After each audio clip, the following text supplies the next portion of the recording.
Hello everyone, my name is OP Singh. I am a ServiceNow architect and ServiceNow educator. So, if you are a complete fresher or you have almost zero experience in ServiceNow and you want to break into it, then this video is for you. I'm not going to give you some random motivation or fake shortcuts.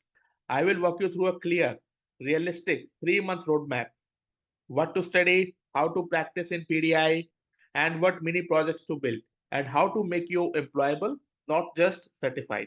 Okay, so I have various sections here. So let's move to the section number 1. The very first one is what is ServiceNow and what roles exist for freshers. This is very important. So let me explain you what is ServiceNow in a very simple terms. ServiceNow is a cloud platform companies use to manage work such as IT tickets, approval, HR request, onboarding, problem changes, and much more. It is used globally by large and mid-sized organizations.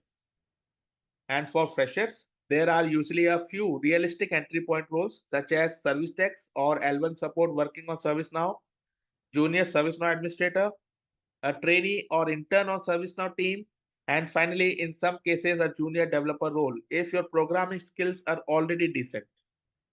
Okay.